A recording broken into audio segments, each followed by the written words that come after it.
This March Madness Picks second round edition of the Sports Gambling Podcast. It's brought to you by BetQL. Your bracket may bust, but your bankroll never has to with BetQL. Use promo code March30 for 30% off the entire year of BetQL. That's BetQL.com, promo code March30. We're also brought to you by Better Than Vegas. Better Than Vegas is your home to free daily video picks from SGPN. It's like YouTube for sports gambling. Make sure to subscribe to our profile at sportsgamblingpodcast.com/BTV. That's sportsgamblingpodcast.com/BTV. We're also brought to you by Odds Crowd. Odds Crowd's $8,000 March Madness contest is heating up. Don't forget to enter your picks and see all their free contests. Download their app today, sportsgamblingpodcast.com/odds, sportsgamblingpodcast.com/odds. We're also brought to you by Pickswise. Follow their capper contest at pickswise.com for free picks and analysis throughout the tournament from the likes of John Rothstein, Rashad Phillips, Jeff Nadu, and more. See which expert is trending hot as they battle it out for a winner takes all $10,000 prize over at pickswise.com.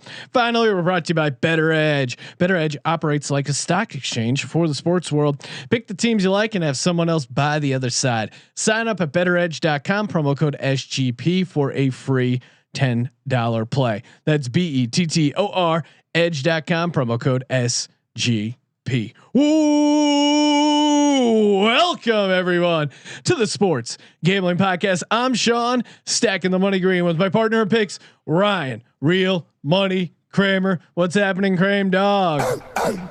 Just bring Colby on. Let's celebrate together. Joining us in studio, Colby Dan, aka the Dantabase. What's happening, Colby? I want one more game, guys. The VCU. Look, can we get more tomorrow morning? Oh man, they got the best game going. Start in the morning too. I feel like the best game on the day. But who knows? Whoa! We always talk about. Hold on, I got to do this for this one. We always talk about on this show. Yes. How the windshield is larger than the rear view mirror. Yes. But sometimes you got to pull a e-brake 180 on the goddamn highway to take a look at that truckload of cash. We need a giant rear view mirror down the highway. Holy shit! This was an all timer. I'm peaking. I'm surely peaking. This was an all timer. Kramer, I mean, coming into this tournament, there was a poll question: Has the Kramer FML Tour ended? With a resounding yes. The Kramer FML Tour has ended. A big part of it, of course, the first half unders, the first commandment. We did a March Madness betting commandment. The first commandment was bet every first half under on the first four and the first round of games. Don't get crazy and start betting them in round 2 or Sweet 16, Elite 8. That's not the system. Kramer, what did the system clock in? Give people the official number. You made an inaccurate. You were way off, Kramer. You said 69%, and that was a prediction we got completely wrong. My bad. Mea culpa. My apologies, Sean. And we had the misfortune of losing 3 games of event. I mean, we pushed 2. 1 did get canceled. Yes. We don't need to talk about it. I'm pulling up the final first half under predictive model tracker. Final record. We have a predictive model. Final record, and 26, 7, and 3. Boom! Oh my now God. let's just walk through the weekend. First 4, we start out 3-0. Yes. I walk out of our brand new 4K studio. Shout out. You're watching on Periscope, Facebook. You want to definitely head over to youtube.com/sportsgamblingpod or sportsgamblingpodcast.com/YouTube. Cause I'm still, either one works actually. Because what was I going to say? Oh, I walk out of this studio. You want to watch on YouTube. That's what I was going to say. I walk out of the studio and I tell you what, Sean, I don't even want to win the UCLA Michigan first half. You didn't want to go 4-0. I want to pay my tribute to the gambling gods. Sacrifice ahead of time. I want to pay it forward. I don't need to be perfect in the first day. I don't need to tout 4-0. I'm going for the bigger accomplishment, the bigger goal. So 3-1, we lose that first one. You get all upset. You tweet about it. You say it's my fault. Again, no, you're turning wellness to illness by turning the we to an I, Sean. We don't like that here at the Sports Gambling Podcast. So, and then what happens? We wake up glorious Thursday or Friday morning, games all day, and it's just under. Under. Had to sweat a few. Had to sweat a few. A couple sweats, but most weren't sweats at all. To the point where I was like, Kramer's getting annoyed. No sweat. We had guys tweeting us a screenshot after screenshot. A couple of the guys did 10 team parlays with the first half under that hit. As I tweeted out a tweet that went viral and controversial again. This one was actually an accurate amount. If you parlayed all 10 first half unders on Friday and use your $1,400 stimulus check, you would win $900,000. Someone quote tweeted by saying, the government stimulus money is not to be used for this fashion. Shut the and fuck I just said, thanks for the share, lady. Cause if you're reading and yeah, I mean, or 10 teamers crazy. Sure. But there was a guy who hit like a 9 teamer because one of them pushed I mean, we were getting the receipts left and right of people sending in winners and it just is awesome. Yeah. Let me address this real quick because again, we seem to bump our heads into these people who think that gambling is all about winning money, right? We agree, but it's also entertaining. Yeah. And this show, obviously, if you're watching this and you're not one of these people that are like, you like entertainment. And so for you to sit here after people are celebrating a lottery like win, right? Winning $200,000 in DraftKings. Yes. Similar situation. And you are the guy that people are literally having the parade in the street. And then you're like, actually, that was a really stupid thing to do. A 10-team parlay? There's a negative EV on that all day. No shit, motherfucker. This is a once in a lifetime occurrence. And guess what? People had the onions to do something about it. Unlike this goddamn $1,400 check. If they had the onions, we saw a couple $10, $20, $30. We're talking $6,000, $7,000, $8,000. And yeah, I get it. Parlays are more of a lottery ticket, but guess what? They're still when you win the lottery, are you not supposed to celebrate? That's actually a really stupid thing to do with your money, Sean. The lottery is actually something that only poor people. It's meant to keep poor people down, and so you're stupid if you play the lot. No, you know what? You're not. And this is where I'm gonna say this is. I'm gonna finish with this. But these motherfuckers who are attempting to predict the future. And then when they know what the future held, they still stand on the island of it was stupid. It may be stupid from a macro perspective, but this time it wasn't. Yeah. And you dumb motherfuckers need to get out of your theoretical minds. Well, aren't you helping? Hold on. And your Oracle like fucking tout system, your model, your fuck off system play. Fuck off. When has your system ever cashed a 10-team parlay in your life? All right. Well, that's like actually Sean not said. A good value, Kramer. All right. Anyway, and then day one, we started 10-0. We finished 13-2-1. Not a bad day, Sean.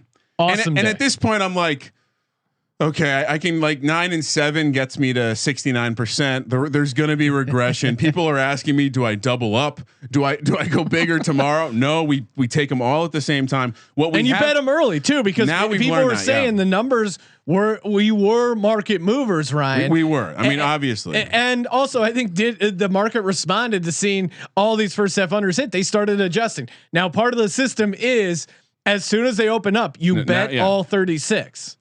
We very explicit about that now for sure. So then today, what is today? Saturday, expecting the regression, and it starts off it starts off 0-1, and then it gets to 1-2, and then it's 2-2, and it finally gets its head above water.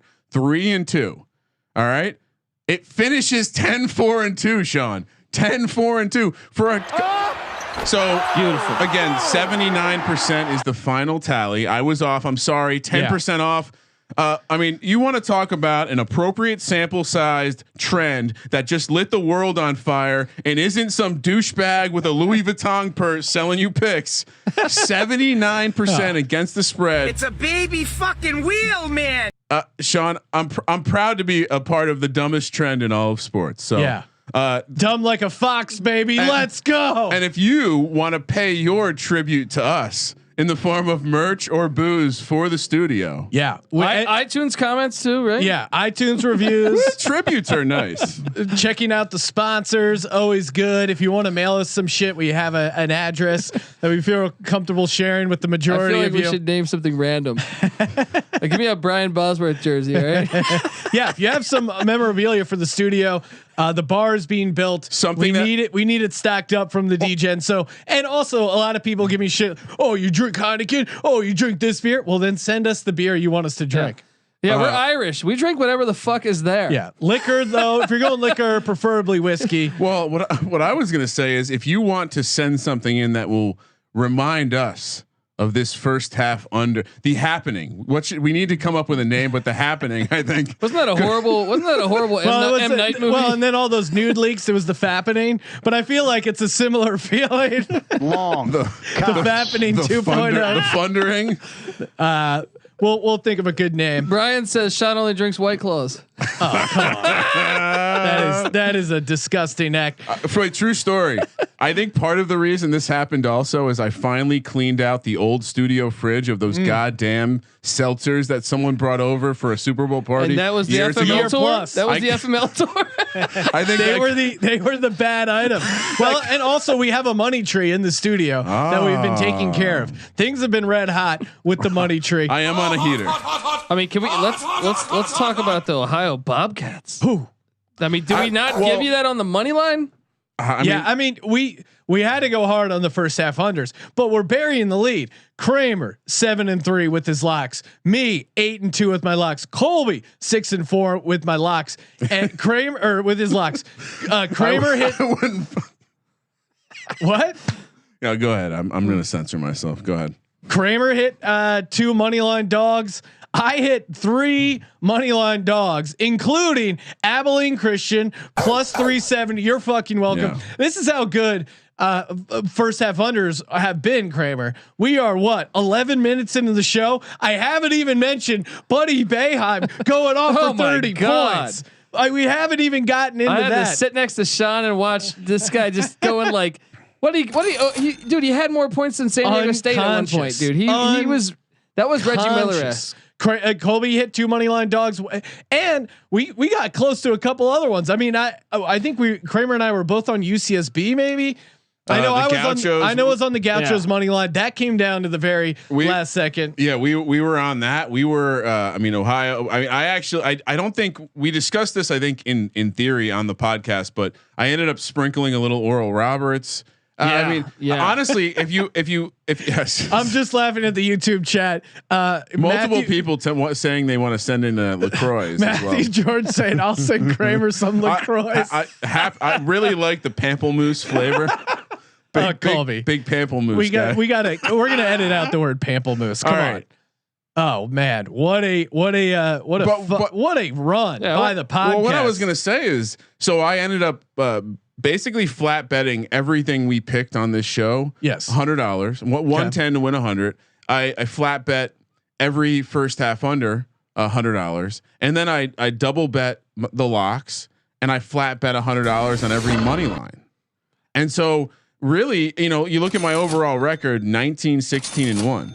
It's barely profitable, but the dogs and the unders just lit my account on fire. I'm seeing you at 16 and 15 on the spreadsheet over at Sports Gambling Podcast Network. Well, we're talking about the podcast picks. I can't vouch for the timeliness of those lines over there. Dude, and Oregon didn't even play, but we would have hit on either that. way. Yes. My point. Pac-12 is 6-0. How about which that? we've been crowbarring that in the entire run. How good the Pac-12 is going to be. That was something I was willing to die. I really thought the Pac. I mean, you saw it. All of the Pac-12 games, you saw how they don't look small. They look long, athletic, and you're like, oh shit. Why do people hate the Pac-12 so much? They do this every year. Colorado absolutely beat the shit out of Georgetown. That's another thing is the commandments. I mean, even the stuff that went against it, like we all like Connecticut, and why did they? Well,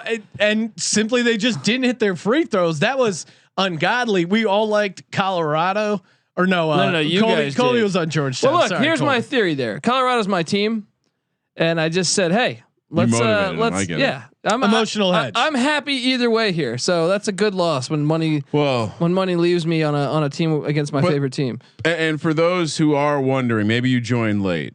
No, we're not betting the first half unders anymore. Yes, that as I tweeted out. See you next year. Like we're gonna button this one up. We're gonna put it away. We're gonna enjoy it's a 2-day adventure, a 2-day roller coaster, and we get to have it again next March. Sean, we did well now, but back to the where we started. The windshield is bigger than the rear view mirror, so we do have to provide. We can't just live off of our past. We were on Oregon State on the money line too. Well, that was a decent dog. That was never in doubt. Q's money line. It was such a good weekend. I forgot that Virginia Tech lost already. I was very got that out of the way. Virginia lost cancels it out, right? Oh, I'll say certainly balances it out. Thank you for putting the Virginia Tech game first. We got an overtime thriller out of the way, and I completely forgot they once again broke. Aluma did not have 5 fouls. It's a crock of shit. They fouled out their best player. Sean, do a read or whatever you're gonna do, because I want to talk about these games. Aye, Captain. Let's do it. My bracket also sucks. We don't have to talk about that. SGPN presents Real Men of Degens. Real men of Degens. We salute you. At Beamer04231 checking in. Hypothetically, if I parlayed the first 10 first half unders today for $30 and the payout is $12K, should I start hedging some? We didn't respond.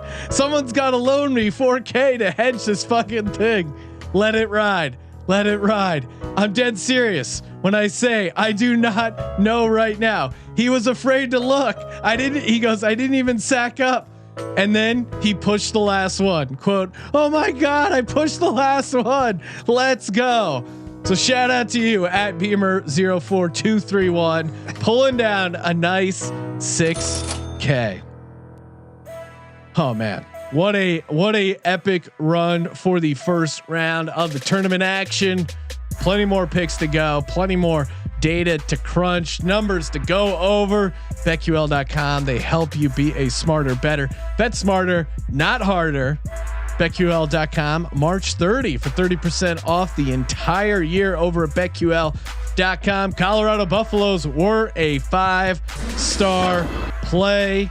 Let's go. Lock that up. That was easy money. Never even had a sweat and got it right from BetQL.com. Using the promo code March 30, getting 30% off LFG. Kramer, let's do it. Let's oh man, so much action. Yeah, so obviously maybe you're listening to this. We're going to break down all 16 games here in the round of 32.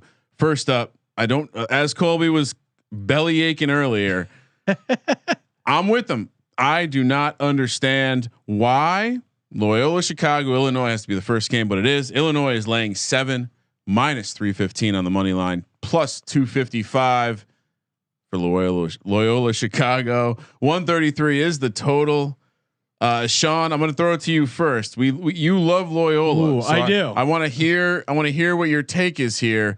The number is right in that sweet spot where you're kind of like, ooh, I should be leaning to the 1 seed here. But yeah, tell me why we're taking Loyola Chicago. Ramble on, Sister Jean. I had Loyola to win the region just for a few more weeks. Yeah, again, she's not going to live forever, Colby. I don't mean breaking news. I love Sister Jean. She like all of us, mere mortals. From dust we started, and dust we will eventually become. Hopefully not for a long time. Loyola +7. Here's what I liked about Loyola: the way they responded. That Oregon State team was tough. They were scrappy. They got out to a lead. Did Loyola sweat? No. And Loyola checks all the boxes of these teams that can go on a run. You can just tell by watching them play together that they have real magic. They got Krutwig is the fun big man who looks like Favre from Super Troopers with that crazy mustache. They're a fun team to root for. Again, Illinois, they just coasted through as the 1 seed. I like this spot for Loyola, and I have Loyola going far in my bracket. I'm not going to go against them right now. Give me Loyola Chicago +7. I love it, Colby. I love it, man. Porter Moser's, great coach, and dude, watching that game, even though that Georgia Tech didn't have Moses right, which was unfortunate. It was the way Loyola moved that ball around. They played great defense. I was completely impressed. And I think this matchup actually has some like having Coburn go against Krutwig. I know Coburn way more athletic and it'll probably shut down some of Krutwig's game, but I think Krutwig is big enough to be a problem offensively for Coburn. And then the other guy from that Final Four run, they have Williamson. So what is it? Lucas Williamson, I believe. Yeah, Lucas Williamson. I think he could be a dangerous. He's a shutdown defender, and I'm imagining they're going to line up him on Dusunmu, making that really tough. He's lanky, he's long, almost got like kind of a Tayshaun Prince style body there. I think it's going to be tough for those two to really go off on Loyola. Give me the Ramblers. Sprinkle some on the motherfucking money line. Wow. No. Apologies for the language. This is a family program. Colby. Yeah, I mean, I think just straight up, this is spread's too big. I think you maybe want to grab this. I think when we wake up in the morning, there's no way this is still going to be 7 points. Yeah. I think, and it's a test. I think people will be talking about how the Big Ten, not all of the Big Ten teams looked super well. good. And don't you think there's a little chip on the shoulder for this Loyola team? We've already seen it in that first round. They responded to a very competitive Georgia Tech team, but Illinois, like this is an in-state rivalry game. Yeah, I think right up the road. Yeah, right up the road. Chicago's Loyola's gonna be up for this game. Does Illinois have a 101-year-old nun rooting for them? I know people hate the Sister Jean commentary, but this. I don't know. I'm kidding. This team has some mojo, like the ball movement. Ball movement. I actually think you could make the case that they have a coaching edge. I do think they're both great coaches, but I just think they have a good matchup there. Krutwig against Dosunmu, Williamson against Dosunmu, Krutwig against Coburn, and then even like their lanky guy Ugak or whatever the hell. I think he could be a problem. I'm so interested to watch these matchups, but be careful when you Google Ugak. That could get auto corrected into a bad situation. Marquise Kennedy, though, I think they have some athleticism that could really play with Illinois. You know what I mean? Give them a test. All right, it's a trifecta. We're all any total action here. Are we gonna? Should we? I'll assume you let me know if you want to play the total, Sean. 11:40 a.m. Wisconsin Baylor. Another 1-9 situation. Baylor -6.5, -285 on the money line. Wisconsin +230. 137 is the total.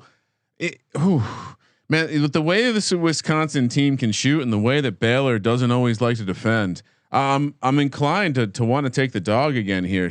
Colby, you're a big Baylor guy. What are we doing here? They weren't impressive to me against Hartford, despite them almost covering, but they struggled. They came on late, and look, Wisconsin starts 5 seniors. Everyone was saying North Carolina was going to play Baylor. Nope, we were all over that. We were all over that. Wisconsin's guard play destroyed North Carolina's guard play, and I think that's for those same reasons. 5 seniors. Give me the Badgers to cover this. I think Baylor's going to get the win, but it's going to be a close game. I'm going against you guys. I'm going chalk here with Baylor. I still think. I'm not super high on Baylor making a run after it, but I think this Wisconsin team. I don't know. To me, that game against UNC. And maybe I am discrediting them a little bit with this talk. I think that was just more about UNC played like dog shit and really maybe shouldn't have even been in this tournament. You gotta love Baylor's chances now. Though, I have them to win the national championship if they can get past Wisconsin here. Villanova's depleted. Purdue already got upset. Ohio State got upset. I am sitting there with some nice real estate here. Yes, UConn hurt me really bad getting in the Final Four, but I have Gonzaga, Baylor in the championship, and Baylor's bracket is one's gonna have that looking pretty good. No. And shout out to my Ohio State making it to the Final Four. Brackets busted. However, Oregon to win the region, Loyola to win the region, and Michigan to win the region, all still alive and well. Are you touting, Sean? No, I'm just saying I'm maybe there's a chance my bracket, but again, who gives a shit about your bracket? Honestly, I like Baylor here. I think this number isn't quite big enough. I think what you saw out of that Wisconsin team, it was kind of a matchup. There was a lot of stuff in their favor. I think the athleticism Baylor, and Baylor coming off short turnaround. I like them better as well. So 6.5. I'm all over it. I think I take the point. I think I'm going to take the points. We didn't like what happened, Sean. You didn't like Baylor. I feel like you. No, I don't like Baylor. I just think they match up well against Wisconsin, and I think they're going to get to the Sweet 16. Either get knocked off there. I don't have them getting to the Elite Eight. Well, we'll see. Wisconsin, they don't turn it over, and they're good at the 3 and D. So, or 3 and free throws. So, but let's move on to your true love, Sean. 2:15 on the West Coast. Syracuse has the 11 seed. They're heading. Sorry, my soundboard's stuck. They're heading nowhere because they're staying where they are. They're taking West Virginia, the 3 seed, -3.5 for West Virginia, -165, +144 Qs. 147 is the total. I've been told, Sean, NFL or NBA scouts are now looking into Buddy Boeheim. Could he be making a miraculous run to the NBA? What's not to like about Buddy Boeheim? 30-point game. I know everyone just thought I fell in love with this Q's team again, but watching them in that ACC tournament, I kind of forget about them for a large portion of the college basketball season, and then I hop back in. But these teams, they struggle. San Diego State just struggled to figure out the zone. Unbelievably bad coaching, I thought, in that game. Yeah, they adjusted so late. And West Virginia should be a little bit more prepared to break down that zone. But again, until Buddy Boeheim starts cooling off, this kid has insane confidence right now. Back-to-back 30-point games, and you're giving them points. Why would you not take Syracuse? I love West Virginia in this spot because love it. Keep fading them. You're factoring in that zone defense.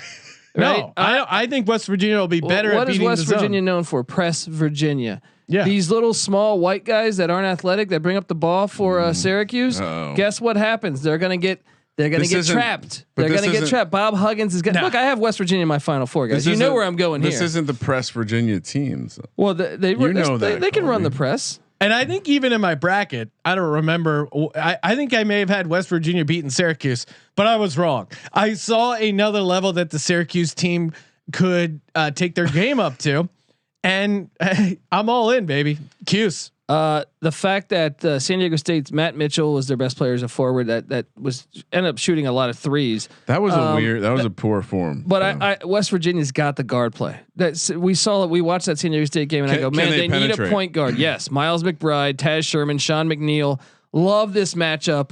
I'm all over 13-2 at in neutral courts as an underdog between 3.5 to 6 points. But really, I think Boeheim, and again, Huggy Bear is a good coach as well. So it's not as a big of coaching discrepancy as it was against San Diego State. But I love Jim Boeheim. I love Tom Izzo on that quick turnaround. He's going to have this team ready. This is a fire game. Though. Kramer, break the tie. I'm going to stick with taking dogs right now. I'll take Syracuse. And the mojo of Buddy Boeheim. Since I tweeted out that GIF, he has not scored less than 30 points in a game. And he's been money. I'm not going to look. He'll probably still get his, but I guarantee you that he's going to have to work harder for it this game than the other game. And Derek Culver, the dog power forward for West Virginia, is going to make those little frail little Dolajai just don't even show up. Don't even show up, dude. Derek Culver. He's gonna. What is it? What did I say before? He's gonna take his ass to lunch or something, or what's your expression? That's eat some lunch on his ass or some shit, something like that. But Derek Culver is a guy that is gonna be the reason why West Virginia wins this game. You know what, Sean? Switch me to Baylor. I don't know what I'm doing. Yeah, so I'm just going back a pick because I was listening to you passionately discuss this, and I realized that I need to get more action against you, and Baylor's the perfect kind of it because you like Baylor. They're my team to win the championship. No, I know, and what I've learned over these first couple of days of March Madness is how much you like to conflict with yourself. So I wanted to get out of that shrapnel with Wisconsin and also with Syracuse. So I'm going to stick with those picks right now. I will say my instincts are telling me that we know in the second round that generally you do want to be a little bit more towards the favorite. Yeah. We do have. I think the historic data, the round of 32, it's almost like 50-50 historically. And especially, and I guess I'll bring this up when we have a situation, but I am kind of wondering, like, is the Syracuse angle a bad one? But I do think West Virginia is going to they're going to have some success. They're also going to struggle. See what I did there? I skirted the fence. Yeah. Kramer, I also, from watching a bunch of these games with Colby, I've realized Colby is such a passionate fan of the underdog. Even when he's bet on the favorites, Colby cannot help himself. Well, especially and starts cheering for the dog. Yeah. We're like, Colby, aren't you on?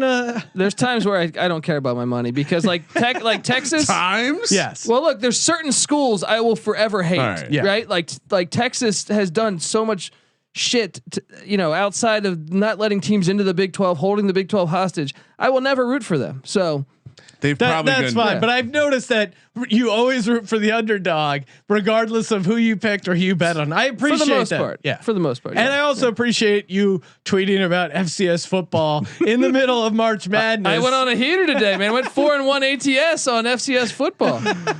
Three. It's just like my entire feed is all, I can't believe they called it. Oh my God, what a crazy finish to Santa Barbara game. And then Colby's like, great start by the Salukis, first drive. I was gonna go to Kramer's to watch this with you guys, but then I thought you guys aren't gonna have the FCS games on. I got action going on a bunch of these games. The 4 TVs would be dedicated to March Madness. That's what I'm saying, man. And he couldn't get an auxiliary trying to watch some VMI football. What the fuck? 3:10 p.m. on the West Coast. The 6th seed Texas Tech. Well, Kramer, real quick, just remind people we are live on the Locker Room line, right? We are live. I'm sitting here. It says give people a second to join. I seems to be working over here. And give us a ring. I feel like we got so much great feedback on the unders. People touting, a lot of people trash talking. It's been a great March Madness. A lot of chat in the YouTube chat room. Get on the line. Our buddy Jong's in there. Let's mix it up, guys. Well, maybe I don't know. Maybe I'll create a new one. People saying they can't get in. Okay. I don't know. What are you gonna do? Anyway, the 6th seed Texas Tech takes on the must bust, the 3 seed Arkansas. Arkansas half-point dog as the 3 seed, -105 on the money line. Texas Tech -115. 140.5 is the total. Oh man, I love Arkansas here as a dog. I think Colby was right to like the perspectives of Texas Tech coming into this. I thought we'd be looking at a situation where Arkansas was laying 3 points. They're not. This is a straight. It was a pick earlier. Money's come in on Texas Tech. It's now, like I said, Arkansas +0.5. I'm all over Arkansas on this spot. I think they got through some shit in the first game. They were a little disorganized, but they got through some shit, and now this is going to be a good matchup. But I think at the end of the day, their athleticism brings them home, and they should not be the dog. So I'm well, and this is crazy because they, OddsShark has shown that they were 1.5 point dog, 62% of the money. So people are loading up on Arkansas as the public dog. I'm going against you. I like Texas Tech here. I like this Texas Tech team overall, and they've actually been. This is a BetQL stat. I forget what they qualify a very good team, but 11-2 versus very good teams, outscoring their opponents by 8 points per game after 15 plus games on the road. Whatever that means, they show up. They show up against good competition, and I think Arkansas is pretty good competition, Mike. And what I'm worried about is I think Kramer brought up a very good point. Well, Arkansas was tested by that Colgate team, so maybe that was a wake up game for Arkansas. Were you like watching that game? No, I wasn't. I was not impressed by Arkansas. I mean, I thought Colgate kind of killed themselves a little bit. Yes, when Arkansas adjusted to the full court press, I thought Colgate should have called a timeout and really, changed. They went a while without calling a timeout and just really let the Arkansas get back in the game. But I wasn't overly impressed with Arkansas, and Chris Beard is just a better coach. I don't fade him in March. Love Texas Tech on this angle. Again, when we did the March Madness preview podcast, I kept wanting to advance Texas Tech, and why do I like Texas Tech? And then you pull up the historic numbers of Beard in March, going hard, and how well he's done over the years. another reason to take him here. And I faded Arkansas in the first round. I'm going back to that. Well, maybe they're going to bite me in the ass, but I like Texas Sean, Tech. because I feel like Arkansas is the kind of team that you would like to bet on. They're kind of an exciting team, a little bit all over the place, but they're going to be a fun watch. I appreciate.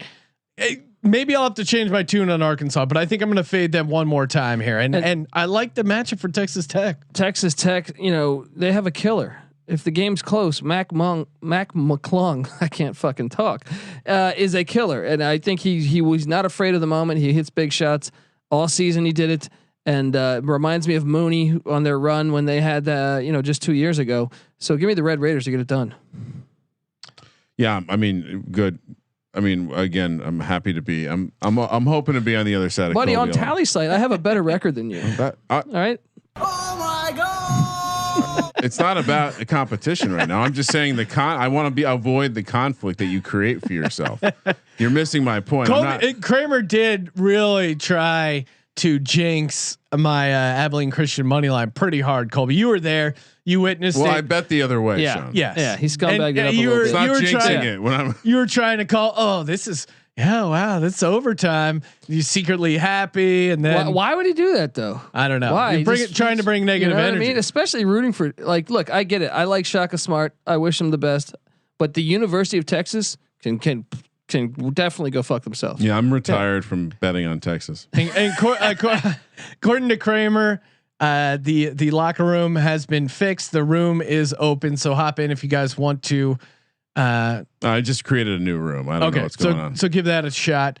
Abilene Christian, Greg Natal in the YouTube chat room said he just booked Abilene Christensen plus, and I can't see how many zeros. Maybe my reading glasses. 300 to 1 to win it all. Love it. Let's go, baby. Love that. Hashtag Digits. What's your expected EV on this proposition? Is there a system or model? Are you? Has your model been back tested? 6 years. Okay, what are we talking about here? Oh, Pickswise, baby. Oh, I was going nuts over in Pickswise. Or sorry, yeah, we'll talk Pickswise. They're doing a capper contest. Our buddy Jacob Herr, listener to the program, he's mixing it up with some of their favorite pickers over there: John Rothstein, Rashad Phillips, Jeff Nadu, 6 other experts, all battling it out, going toe to toe for 10K. But really, I mean, Pickswise, what do? They're dudes who love sports, data devoured, sports fanatics. Every game, every sport, they're picking, giving you against the spread picks. Pickswise.com/March-Madness for all their picks. Pickswise.com/March-Madness. And yeah, if you got any Pickswise winners, feel free to tweet us, tag Pickswise if you use some of their plays, and you end up hitting. Yeah, send us a tweet, tag us, tag Pickswise. We'll hook you guys up with the shirt. Pickswise.com/March-Madness. People still saying locker room not working. All right. Don't know what to tell you. We shoved so many people in the locker room. It's full right now. Is it full? Download the app though. Solid app, and we'll get it figured out for next time. Apologies. Interesting. I can see people. Whatever. Rutgers. This is an interesting matchup. They. How are they going to tell each other apart on the court? They basically have the same. Rutgers takes on Houston, 10 seed against the 2. Houston -8.5, -390 on the money line. Rutgers +320. 132.5 is the total.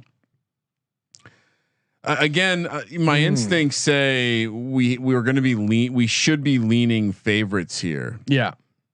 Because I think the cream rises to the top, especially teams, I don't know, celebrating their first tournament win in 40 years. Yeah, this is like 82 or 83 or something. My Houston looked pretty good. Business trip. Yeah, and that's what it felt like for Houston. And I was probably wrong on that one. I'm gonna flip over to taking Houston here. I think they take care of it. And I'm seeing some crazy splits on the money of people loading up on Rutgers. So if people are loading up on Rutgers, a team coming off their first tournament win, dumping the Gatorade, this is a great time. And we'll get back to that trend. I forget the exact numbers, but basically teams as 7-point dogs. I got it right here. Okay. Underdogs of at least 7 points that are off a straight up win as an underdog of at least 6 points have gone a woeful 8-22 against the spread. Now over the last now Rutgers wasn't wasn't that big of a dog. They were, but the idea I think also applies here. And again, I'm using ideas and my gut to handicap this situation. I don't need a fucking calculus degree. Again, they don't give out degrees for calculus. I've been drinking, but the point is, Rutgers has become this public dog in the same way that Georgetown. People falling in love with the story, but really, there's not a lot going on for this team.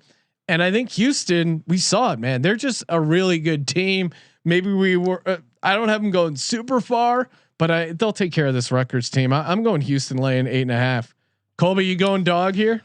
I would be on all over Houston if I knew the status of their point guard Giroux. I'm seeing he's not gonna. It's leaning to him not playing with a hip pointer. So with that's a huge problem because Rutgers has good guards. Now they can't hit free throws. Yeah, but they're a lot like Memphis, who plays Houston close. So give me Rutgers plus the points. Mm-hmm. You're going Rutgers. All right. Yeah. I don't know, man. Emotionally, it felt like to me, Houston was just dialed in. They're ready to move on. They haven't. Again, if this is less about Houston blowing out Rutgers on the they're going to shut them down. If that's what they're going to. If I found out Giroux's playing, I would be on Houston's side. But look, guys, we saw this. This is why I shouldn't have picked Georgetown. This is why San Diego State lost. You don't have a good point guard. You're going to struggle. You make a good point. And yet I'm steering clear of conflict. I am against you again, Colby. Good. Wait, you were on Arkansas? No, I'm on Texas That's Tech. what I thought. Yeah. I was wondering why I agreed with you. Correct that. I'll fix it right now, sir. I gotta go back and check my other stats. 4:45 p.m. on the West here? Coast. Florida. Fucking Florida. What? They're not even that good. Taking on Oral Roberts. Oral Roberts is +8, +295 in the money line. Florida -375. 148.5 is the total. Oral Roberts, guess what, Sean? Fits this trend. So the trend tells us we should take Florida. Yeah. But then you're like, oh, I got to lay 8 points with this Florida team. That Florida team didn't look good against Virginia Tech. And yeah, I don't know. But then Oral Roberts, the same thing. Like they won their Super Bowl. They took down the 2 seed in the same way that Lehigh beat Duke. And then the next game just got their ass kicked. They kind of fit that perfectly. I feel like Lehigh stole that game from Duke. Like when you watched Oral Roberts, they were the better team. Yeah, they didn't. It wasn't a fluke. Like, it wasn't a shooting spectacle. They played Ohio State straight up, and they beat them. And it's fun when you see a coach say like, "Yeah, how did you guys beat them?" Well, we all thought we were going to beat them because you play to win the goddamn game. Play to win the game. And so I want to buy into all of that. Yeah, but I do like the trend. I like the idea of the trend. I like the idea of in this situation, people seeing, oh, Florida's a 10 seed. Oral Roberts has a real chance here. They can make a run. And I would love that story, but I am going to stick to the trend. I'm going to lay the points. My system has this at 11.1, Sean. Yeah. Terrell Furman, he in the YouTube chat, you can hear him on, frequent guest over on the College Experience, as well as writer for sportsgamblingpodcast.com. He is all over Oral Roberts, which is making me think. But again, I'm going back and forth between my analytical brain that says this Florida angle makes sense, and then my gut brain of, again, gut brain is an interesting use of words. But Oral Roberts. I don't know. Is Florida that good that they should be laying 8? Castleton's matchup got easier after getting through Virginia Tech, and he's going to be a problem for Oral Roberts. You're right. And I think Castleton. Who do they match up? Can't match up. Here's what I'll say. I was impressed with how we saw the way that Ohio State they'll let you play physical with them, and Oral Roberts kind of won that battle, especially down low. I think the way Castleton plays, he's playing more like a guy who's going to develop into like an NBA player. He's got footwork. He can do a little bit of everything. And I don't know if the goons that Oral Roberts is going to deploy are going to be able to get in his head. I mean, I think again, it will come down to his performance. We saw against Virginia Tech, he had that second half. That's why they won. I just think he's going to be way too much. And then you saw, guys like Man starting to feel themselves a little bit. So that team has irrational confidence. Like that Florida team is the walking embodiment of like Jamal Crawford or John Starks. If you want to take it back a little bit. So I'm going to lay the points. Colby. Well, and real quick nugget before Colby gives his take. Cameron Kerr in the YouTube chat with a great nugget. Oral Roberts coach Paul Mills makes all players make 20,000 shots. And they have 6 weeks to do it. Kevin did it in 6 days. I have Oral Roberts money line he had the money line at plus 1025 yesterday. I liked them as soon as it came out. So YouTube chat seems to be rallying around Oral Roberts. Colby, what are you doing here? I think I'm with you on Florida, man. I want Oral Roberts obviously, but I just think that matchup. I hope we watch this game together because you having money rooting on Florida and just the entire game 100% rooting against my money. I cannot root, dude. Look, I'll bet on Florida, but I hate Florida, so I'll be rooting for. And shout out to XFL Jim. Also all over Oral Roberts. Got Oral from a chick named Robert. So it's a sign. God damn, so fire over at the Better Than Vegas, Sean. North Texas. Oh, hot. 5:45 p.m. on the West Coast. North Texas. They're taking on Villanova. 13-5 matchup here, Sean. -5.5 for Nova. This line's come down a little bit. Opened at 6.5. -305 on the money line. North Texas +245. 126.5 is the total. Once again, and I'm going to steal your thunder here, but wow, Villanova. What a discount. Give me the 5. I mean, again, I think North Texas fell into the trend at 6.5, obviously 5, and it's very close. Principles are still there. I like Villanova as well. Again, well-coached team, a little bit of quick turnaround, and the fact that they're starting to more reps with their guys not there. They're only Robinson getting better. Earl. Who on North Texas can match up with Robinson? I have that name for you. His name is Thomas Bell. This guy is a machine. I was completely impressed with his athleticism in the Conference USA Championship. Loved what he did against Purdue. He made their life a living hell. Bunch of blocks on their big man for Purdue. And I'm on North Texas money line this play. So this is a now again, Purdue, the win over the Purdue for Mean Green. And again, I'm disappointed I didn't bet on North Texas because a Mean Green jersey would be pretty sweet for me to rock for shows or to have in the studio, but not this week, not against this Villanova team. And Kramer stole a lot of my points, but Jay Wright on the quick turnaround against a team that felt like they kind of won their Super Bowl. Again, he can have another day to coach, get them even more dialed in. Moore is figuring out a way to kind of carry them offensively. Don't sleep on Grant McCaslin. This guy, former Scott Drew assistant, doing a great job at North Texas. And guess what? The biggest weakness of Villanova, point guard play. What's North Texas' best player's name? And what position does he play? He's a point guard named Javion Hamlet, and he's going to destroy the Villanova point guard. No. So give me the Mean Green. Who is Nova starting? Are they going? They go Moore, right? And then or Daniels. They go Daniels and Moore. Okay. Yeah. Good luck. And Moore's been playing well. That ankle doesn't seem to be an issue. That was a big concern coming into the tournament. Moore's dealing with this high ankle sprain. Sean, he's playing through it. He's looking good. And Villanova's win again in the same way that I really liked what I saw out of Loyola. I kind of liked what I saw about against Winthrop. But you know what I mean? Like Winthrop was a pretty good 12 seed. They only lost one game all season. There was times when Villanova was down and still they got the 9-point win. I was impressed with Winthrop's performance and Villanova's, but Winthrop is not athletic like North Texas. No, but I'm just saying Villanova already kind of had a gut check, and yet still the public is doubting them. You see that with the money. You see that with the line movement. We haven't even touched on it. We're like minutes into breaking down North Texas. We haven't even touched on the fact that the key team dad. No, that was great. Is certainly a distraction.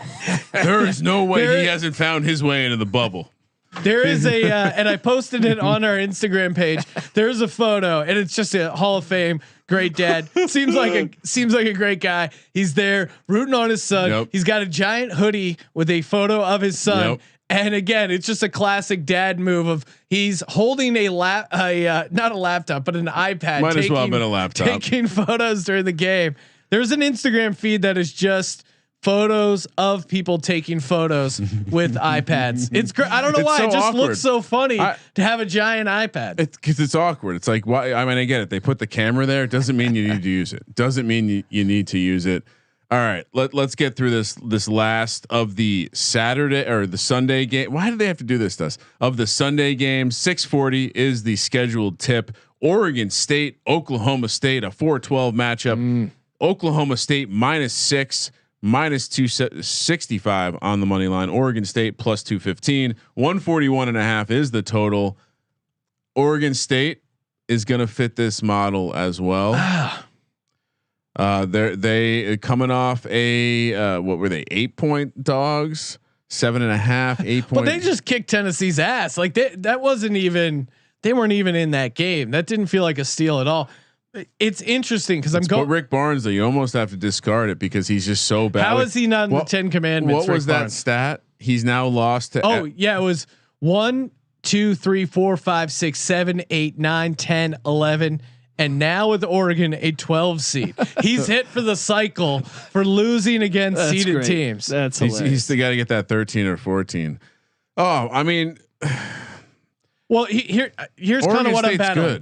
Good. The trend that we've already discussed, but on the other side, Oklahoma State, they kind of sleptwalk, especially Cade Cunningham. He only had 1 point in the first half. He's a guy that kind of turns it on in the second half.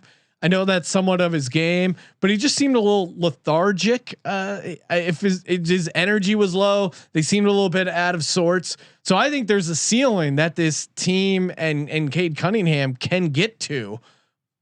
But I don't know, again, 6 points feels kind of high. And I like this Oklahoma State team more as a dog, not as like a mid-range favorite. So I'm actually going to go against the trend, and I'm going Oregon State here. Colby, where are you at? Yeah, I'm on the Beavers too, and I think the matchup to really watch is they have a forward named Warith Alatishe, and this guy, love that name by the way. Just about 10 points. Say it again. 10 points, 9 boards a game. Warith Alatishe.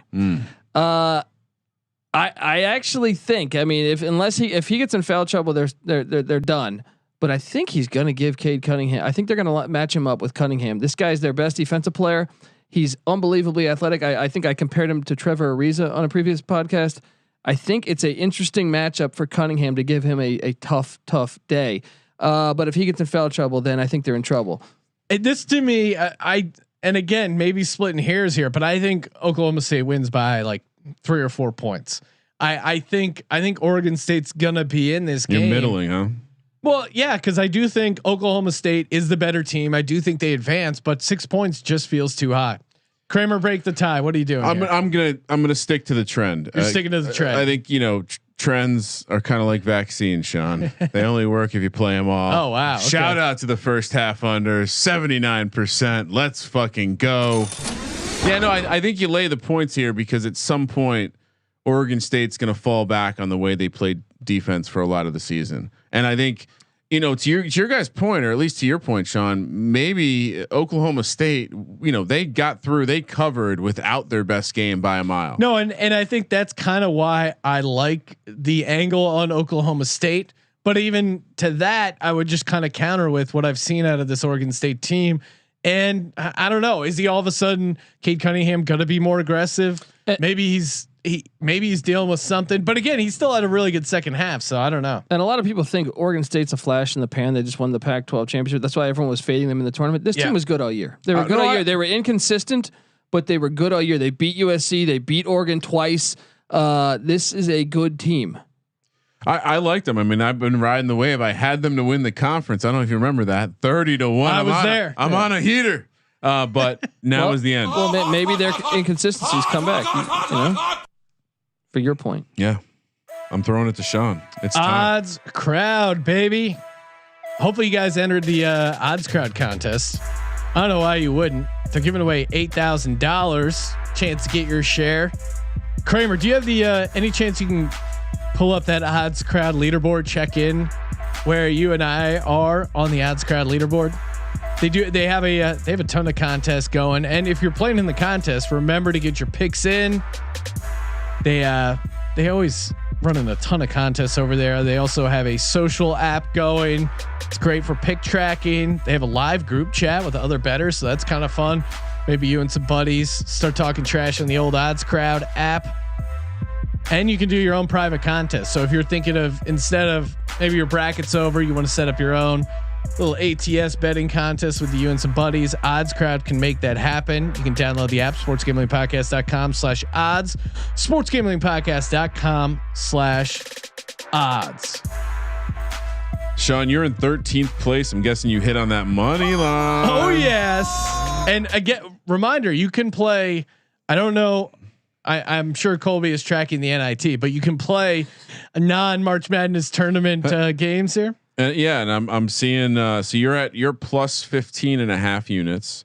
You're about your third. The first place is 48 units. Up. Oh my God! Second place is two people tied with 33.11 units up, and then third place is 32 units. So we definitely some ground to make up, but there's a lot of time here, Sean, and I'm right behind you. Only up 7.7 units, but in 23rd place. So what do we learn here? Not many people profitable. The majority of the contest appears to be below the Mendoza line. The Mendoza line of breaking even. But well, my strategy has just been make everything a 3-star pick, and then I realized you can also do money lines or 3-unit pick, and so I loaded up on some money lines. That Abilene Christian really helped me help the old bankroll. And if UCB or USCB, UCSB, we got there. If UCSB would have hit, look out, man, because I would have smoked this thing. The first game started over 13 hours ago, so no big deal. No, I'm saying like we've been doing stuff for a while. Oh yeah, USCB. There you go. UCSB. All right.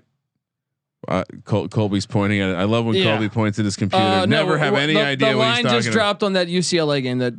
Perfect. Well, when we get there, you can say it.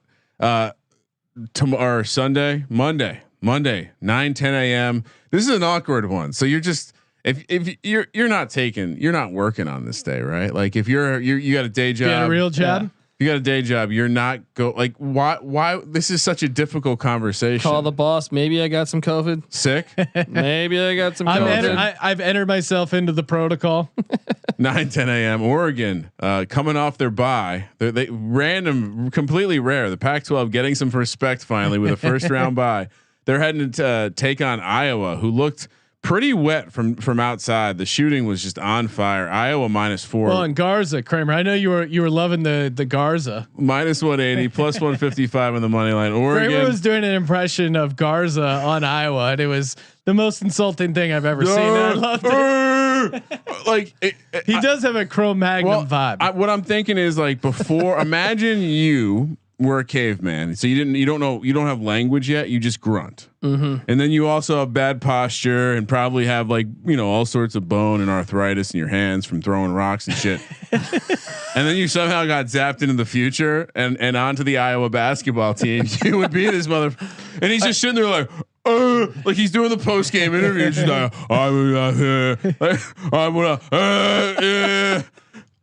he's not my number one least favorite. That's because you took Grand Canyon money line. And we had he's horrible. Hold on, he's horrible. Honestly, I'm a he's horrible. Have you seen his stat line? I'm a casual college basketball fan.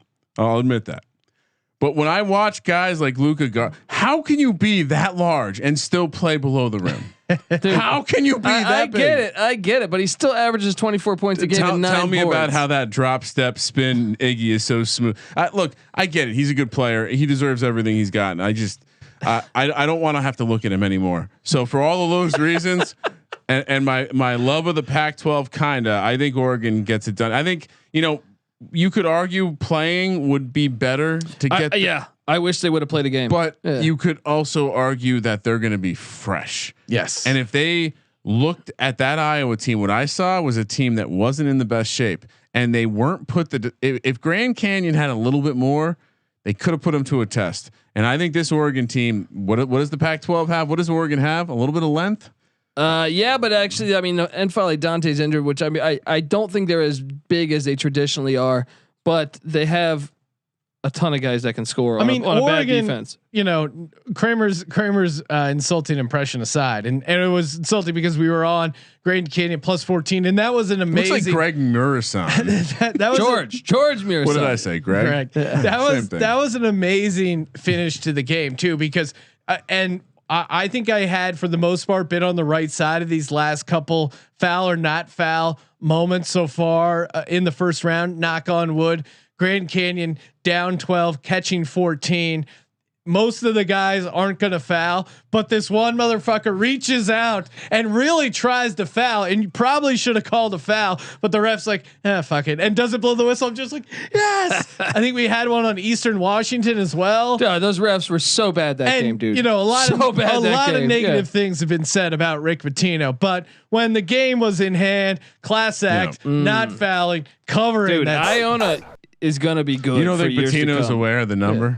Patino's aware. He knows how to get the boosters on his side. Definitely. When something comes up and he may need some booster support, he knows how to be on the right side.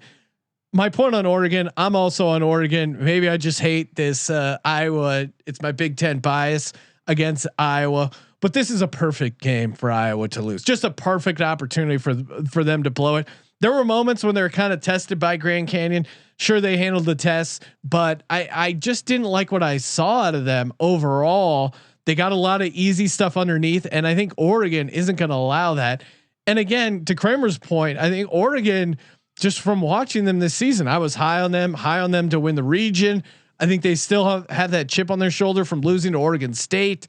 And they're just more athletic. I think they're going to be cutting all over the place. I like what you did there, Sean. You said high in Oregon a bunch in the same sentence. We're gonna have to. About weed. They're gonna have to really, Chandler Lawson, a guy who rides the bench from, gets about 19 minutes a game. He's gonna need a big game because they go small ball, and they're gonna play a zone, I would imagine, to try to get to Garza and them. But their biggest guy on their starting lineup is 6'6". Now they do have 4 guys that are 6'6". Yeah, but that is concerning against Garza. But the real fact of why I'm taking Oregon is that they have 5 guys that average double digits, and they are going to light just up. A balanced team. Yeah, you just said all these things to take Iowa, didn't you? Yeah, it says it's concerning. But I have Oregon in my Elite 8, man. Yeah. Are you sure you don't want to take Iowa? Yeah. Okay, just checking. All right, Oklahoma. How's Purdue doing? Kramer, How's Purdue doing? This dude? is a breaking news. John, friend of the program, going out doing the Lord's work. He reached out to the locker room app engineer / support person, and they said to exit and close the app fully. So that is not even running in the background, and it should fix once you restart the room. I mean, that guy is next level, Ryan. So please do that on your end. Yes, sir. I'm on top. I mean, as a guy who gets involved in support, I will read this next line. Oklahoma, Gonzaga. Zags laying -15, -450 on the money line. The Sooners +850, total 154. Oh man, this is and I made the mistake. I did throw out the pick because we're picking every game. I didn't really love it, but whose ass did they just fucking kick? Missouri, they won by no. Gonzaga, Norfolk State. Yes. Norfolk State catching 33.5. That was a funny watch. Colby sweating out. I think he got it at some point at like 40.5. We're just sitting there. Yeah. Oh my God. There was a live number in the Gonzaga game of -50. So Gonzaga has an ability to really light people up and put them in the locker. Speaking of which, locker room line is back, ready to go.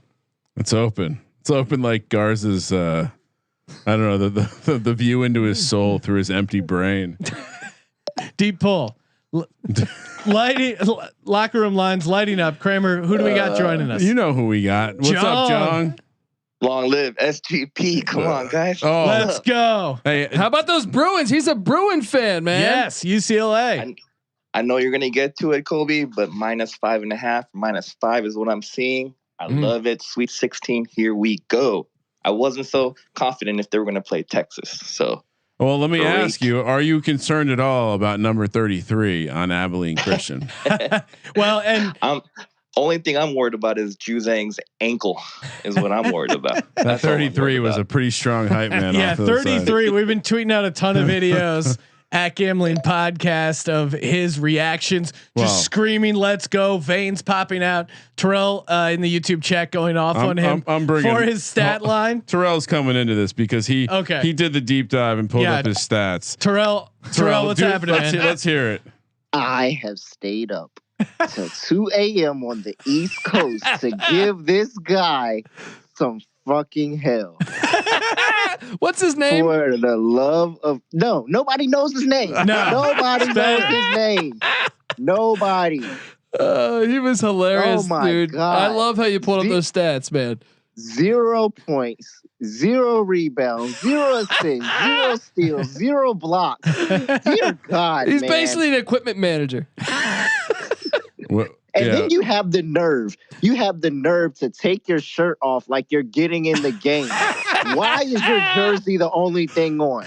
You are not getting in the game. Sun's out, guns out, bro. You know the deal. Dude, they're starting like a 5'6" point guard over him. There's they're no like, reason for your shirt to, your warm-up should have been on. I'd put you in the game, but this 5'6" point guard just so much better than you. You know what it was? He saw that earlier in the day, Patino was playing one of his walk-ons heavily. Yeah, the guy got a charge. It was great. The announcers are like, "This is really strange." He has. He was a spark. They even pointed out his plus minus was like +6. He took 2 shots all year. Like that was great. Anyway, wanted to bring up that because man, 33. Well, and he was the first guy. There's a photo over on at Gambling Podcast, as you know, all the players that played in the game were celebrating, going nuts, and he's in the background doing the Texas horns downside. It's so great. This guy is an absolute maniac. Man, the nerve of some people. You can't be the loudest guy. You just can't. You can celebrate. You know, you had 0 sweat in this win. It was so easy for you that you didn't have to sweat at all. Yeah, his hair gel is still fine. I can see it now. Yeah, absolutely perfect. It hasn't moved a bit. And he knew exactly. So go celebrate. Get some wine. Get some bottles. Whatever you want. But you can't be the loudest person. You can't. You cannot be the loudest person. I wonder what the other teammates think of him. They're just like, well, I not only that, but this. I mean, he was well positioned. He knew where the camera was going to be. Oh yeah. He clearly used Sean's trick of maybe throwing down. He rehearsed it. Well, maybe he threw a couple push-ups down before the end of the game to make sure when he was on camera, he was looking swole. And there wasn't video of it, but I would have to guess that guy's involved in some smelling salts to a high degree. Look, and he's a senior, so this year doesn't count. He can come back next year. So perhaps we get a lot of this guy. What do you mean he can come back next year? I think so. That's up to the coach. Where's he going? All right, so let's every team needs a mascot.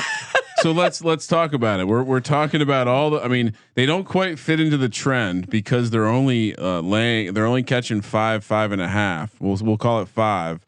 But I'm going to ask both of you, Jong and Terrell, are you both fading Abilene Christian then after that big win? Absolutely. Yes. Hammer the fade. Hammer the fade. Absolutely. I will not bet on Abilene Christian after that.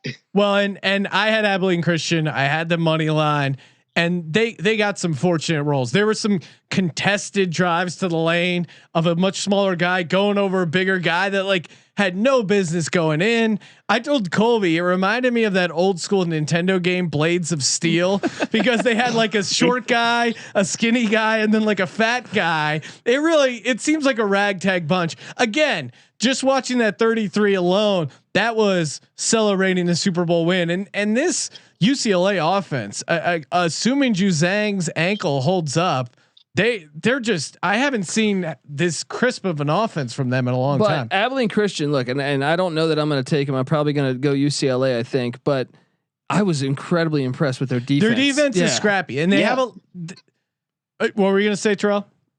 Oh no, I was just saying the defense was really good. They forced Texas to 22 turnovers as the season high. I also felt like they limited the putback points. They were just boxing out, getting all the loose balls. They were. I think UCLA is going to beat them because this is their Super Bowl against Texas in state. Yeah, I was going to say, isn't there some of that? But I do think like that defense is going to keep them in the game. Every one of those guys is annoying on defense, and I think that's the way they keep in this game.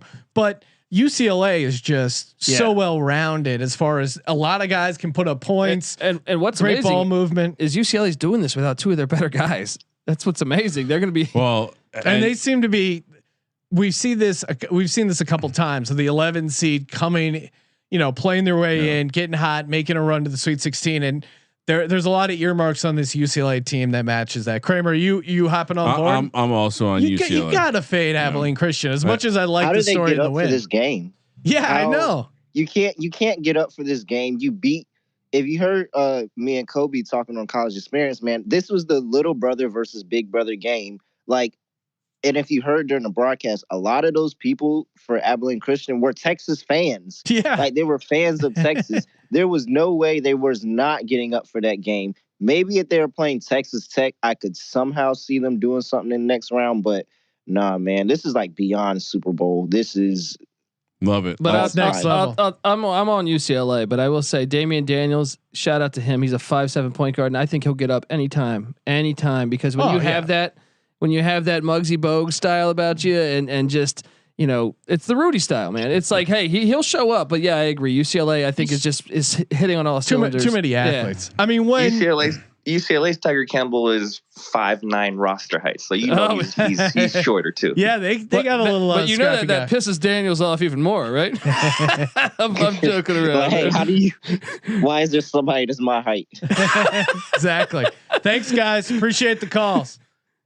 One last thing. I do have some alcohol coming your way, guys. Oh yeah. If the delivery guy does not say "let it ride," I'm taking away the tip. I love it.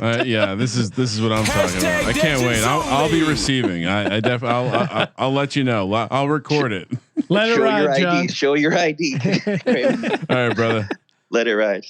Take care, man. That's the thing. When David took down Goliath, he didn't cover again against another Goliath. You know what I mean? You can only do that so often. And we got another caller. I completely missed on this, but we got Sean calling in too. What's up, Sean?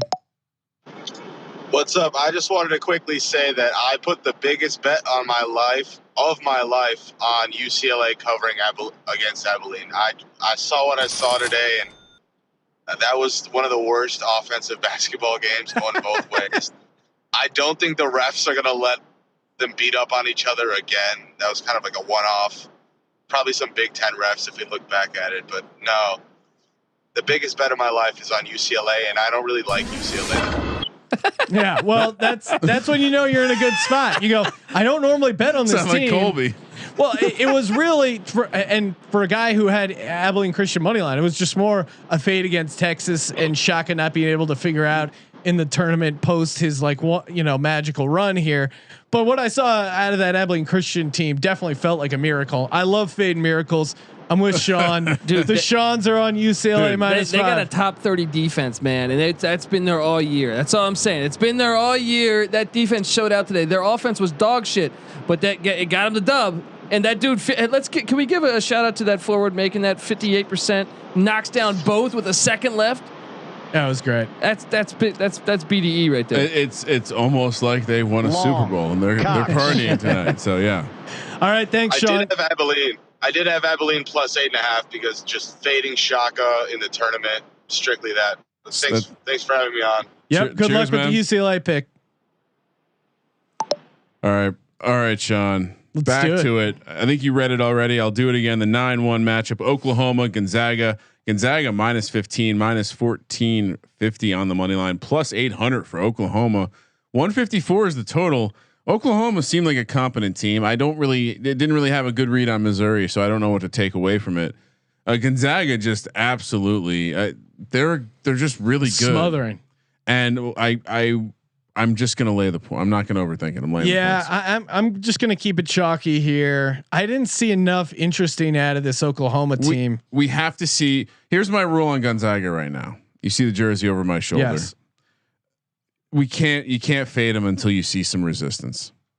There was a live in-game 50-point spread in their game. I know. And we watched Norfolk. And I didn't take it. I should have. And we watched Norfolk State, and we all said that team looks pretty good. No, I thought they looked good for a 16 seed. I definitely said that. Give me the points. Give me the points in Oklahoma. Oh boy. Wow. Look, I understand Love it. Davion Harmon's out, and I think that's a dagger because I think this would be somewhat of a game if they had him. But look, Lon Kruger is one of the most underrated coaches in America. He's gonna dial up a game plan, keep him in it for a little bit. All right. I mean, I think I'm just going to continue to stick to this trend. Just chalky second weekend or the second round. We need to be chalky. Ohio 13 seed, the chalkiest first round upset of the weekend. What was the number you told me, Sean? 82%. Yeah, something crazy like that. 83% of the people betting had Ohio.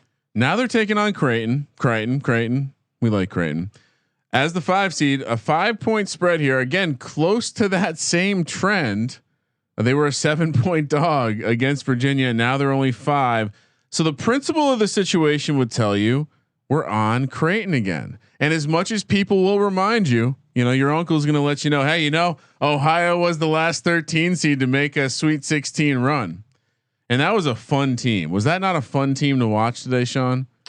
Ohio. Yeah, no. But what was Virginia that guy's doesn't name? have athletes. Yeah.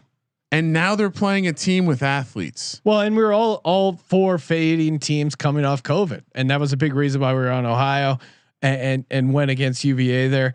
I actually like Creighton -5. I know I wasn't both of us. I wasn't super high on him on them pre-tournament, but I liked enough what I saw out of them in that first game. The guy with the rec specs. Yeah, Give me all of that. screaming all over the place. All of Loved that. his energy. He's 33 from Abilene Christian, but he actually plays. Vanderplas is fun, Guys. and I hate going against it, but Creighton is the player. No, it's not. Ohio's going to win. They're going to win on the money line, and you guys are ignoring one of the commandments. Creighton shoots just 64% from the free throw line. That is Ohio bad. shoots 70. That is why Free throws won't matter. Jason Preston's going to go off this. And these teams are kind of similar. Like Creighton's got 5 guys that average double digits. Well, guess what? Ohio has 5 guys that average double digits. This is going to be a great matchup.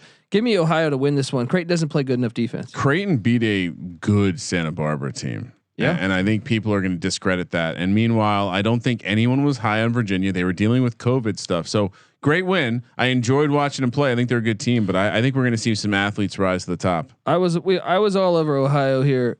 They played at Illinois early in the year before they had some injuries, and Illinois needed a buzzer beater to beat them. This Ohio team is for real. They are. I fully expect them to win this game. Love it. Yeah, I liked what I saw out of Ohio, but not enough. Sean, like the first half unders, I think we have close to 6 situations. We'll go 4 and 2. Yeah, I'm feeling pretty good. I think I went against it once. That's all we need to get the 6-0. Colby, he's gonna be on. He's gonna be on Better Edge listing his Ohio ticket. Kramer and I will be snatching it up because Better Edge, it's like a stock exchange, but stock exchange that also has sweet T-shirts. Rocking my Better Edge T-shirt. Very nice. Again, no vig betting. It is the way of the future. Kramer, what was the final number on the first half unders? It was 26, 7 and 3. Does that add up right? Yeah. Sounds about right. 26, 7 and 3. Well, and we were, you could even got another couple free wins in there simply by doing no vig betting over at betteredge.com using the promo code SGP. Better Edge, promo code SGP, BETTOR edge.com, promo code SGP. Let's go, baby. I was thinking about this, and we got 4 games to go, but I can't remember a time where I had two dominant winning days in the first 2 rounds of the tournament. Usually it's like one's good, one's bad. I'm just waiting for the house to come crashing down. 4 more picks to go. 4:10 on the West Coast Monday. LSU, Michigan plus. I'm sorry, -5, -220 on the money line. LSU plus 180, 148 is the total. LSU has some guys who are gamers. You saw it out there today, but again, isn't Michigan going to be able to exploit their lack of defense, Colby? Isn't Michigan going to be able to kind of do some things inside? I saw an exciting, fun LSU team today. That I was on the other side. St. Bonaventure sucked. Yes, they couldn't hit shit, and they couldn't exploit the fact that LSU isn't a very good defensive team. And at the end of the day, their shot making won. Michigan is a much better team even without Livers. And I think coaching advantage, maybe you can say it's a wash. I don't think. I favor Michigan. Will Wade is not exactly known for his coaching on the court, but he can carry a duffel bag or two. To me, I'm starting to, I had some dogs early. I feel like I'm leaning chalkier here. I think Michigan crushes LSU. This is one of my favorite picks of the day. I think LSU's defense is going to show up in the wrong way, and Michigan is going to roll here.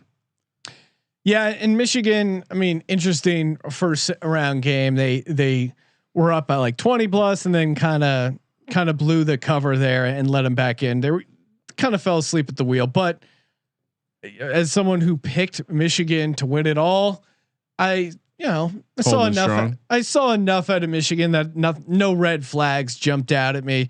I was kind of high on LSU. I had LSU beating St. Bonaventure.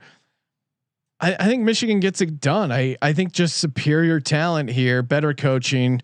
I like Juwan Howard. He seems to be getting the most out of these kids. And I think the number isn't quite high enough. Like if this was 7, maybe I'm going LSU, but -5 is just small enough that I'm going to take the favorite here as well. The coaching angle scares me, but give me LSU in the points. I think they had if Livers was here, I'd be all over Michigan, but I think LSU presents a lot of problems for Michigan. And sometimes I like to do this because if you just compare the realms of the game, like we're talking Baylor, Wisconsin, you would say Wisconsin, maybe even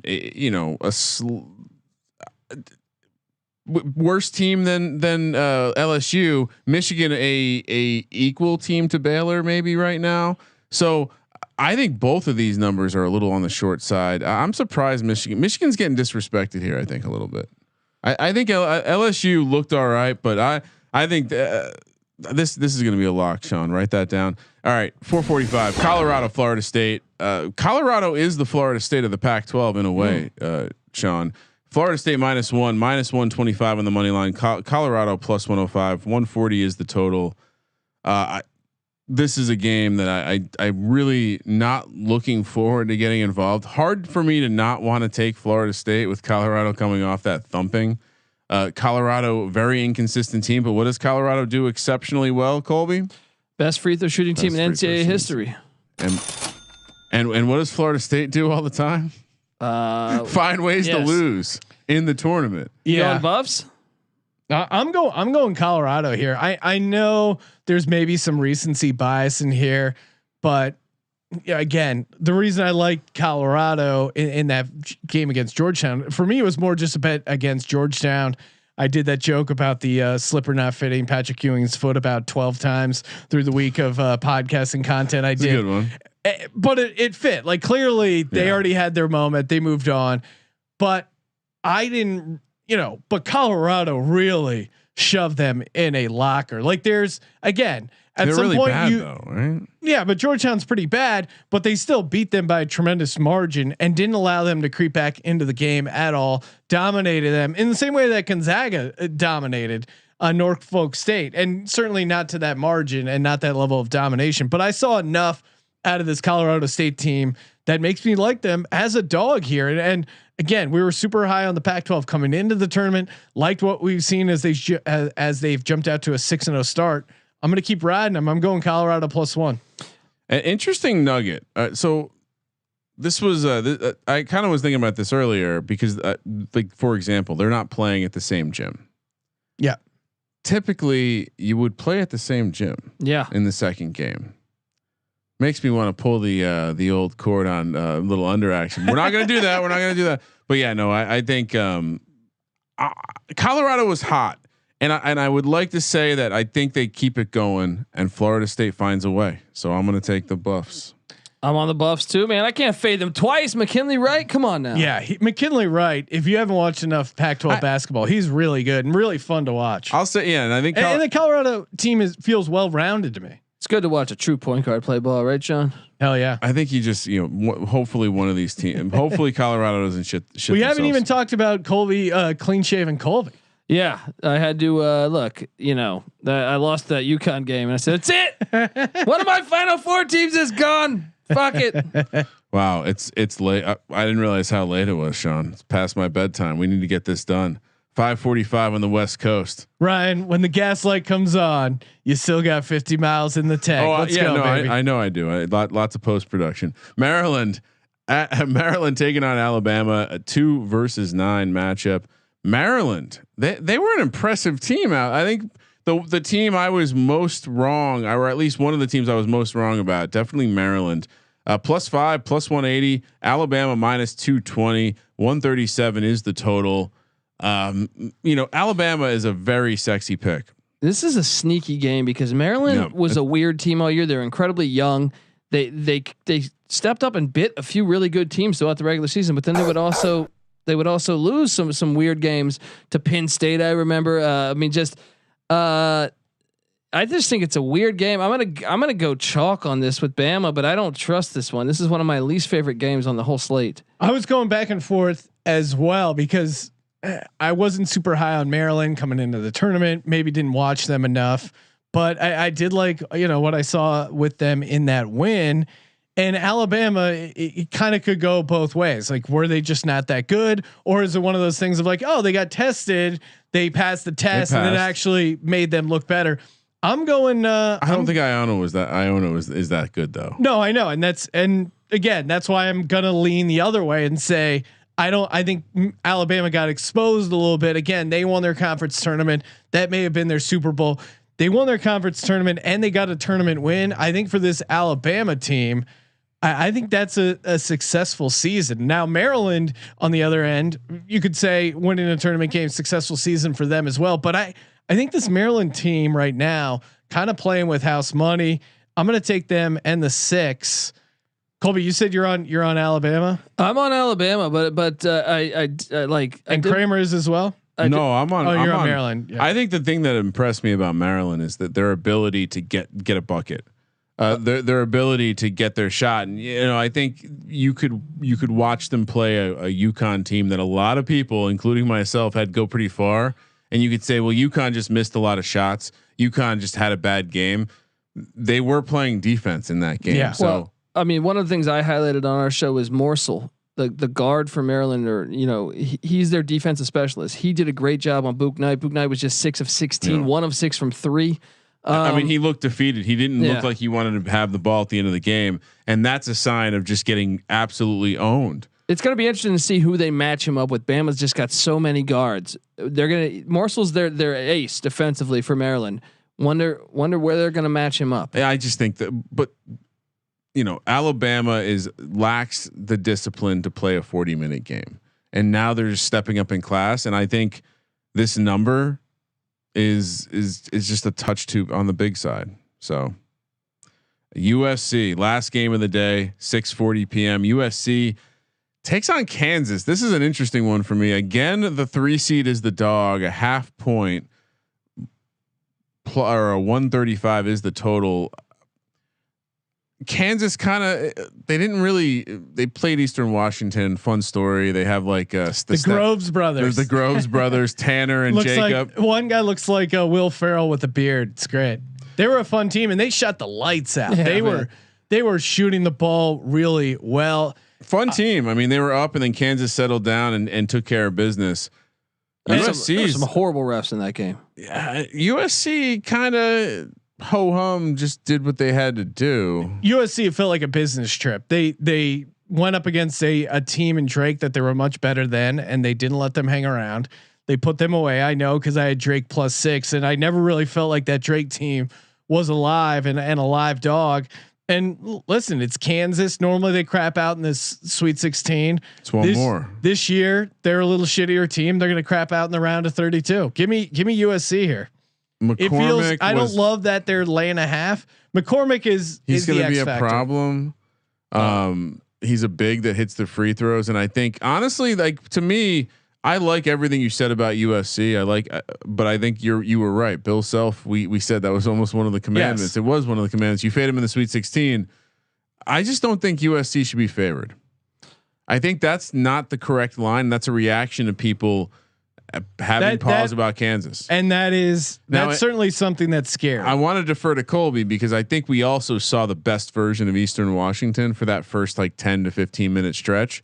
And that's the only reason. But Kansas they were getting open looks though too. Absolutely. And that's the kind of team that Kansas would sleep a little bit on. I think USC is a different animal. Yeah, I'm on the Jayhawks, man. I actually love this spot because the matchups I think favor even the coaching matchup. I would give Kansas that lean, and just they battle tested. This team has beaten really good teams, and they've played a lot better in the second half of the season.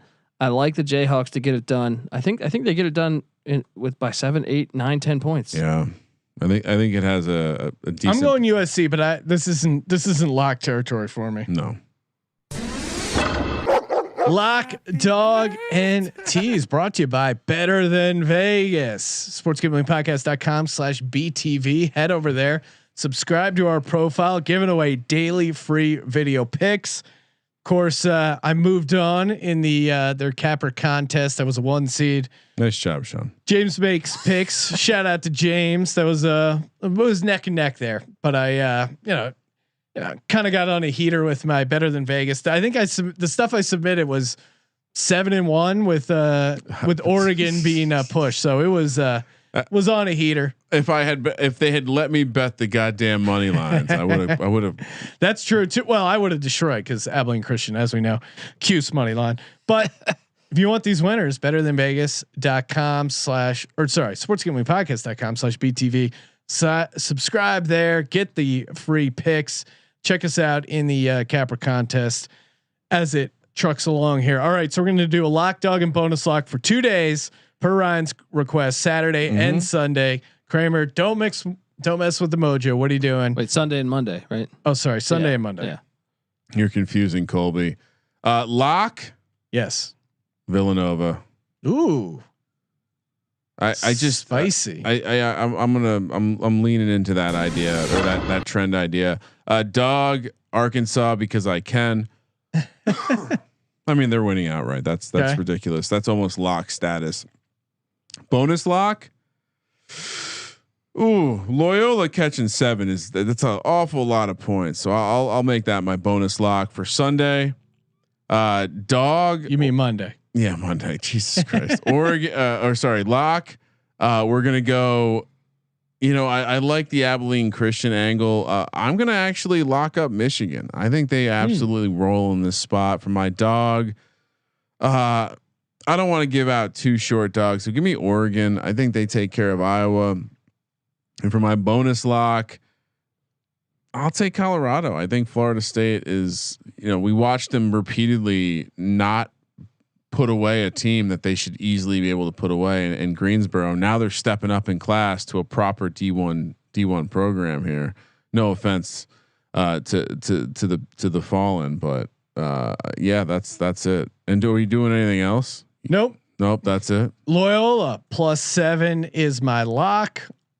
For my dog, come on. You know who my dog is? He's a good boy. Syracuse money line as they move on. I almost hope he hits because I just Sister like Jean, dog potential right? as well. Yeah, but I mean, so you're gonna lock Sister Jean, fuck Sister Jean, marry Buddy, and who are you killing? I don't want to kill Buddy, or I don't want anyone to die. I want everyone to live forever. The game is. But I also have to give out accurate. The game is just fuck Mary, and it's Sister Jean and Buddy Bayheim. Who are you going with? For my bonus lock, Colby says take me instead. That's fine. I like that was pretty great. Don't, dude, just say it about me. Say it about me. I don't care. I don't deserve to be here. Villanova -5.5 is interesting, but do I want to? I'll stay away from Kramer's lock. I think Houston is just gonna fuck up Rutgers. I'll go Houston -8.5 for my bonus lock.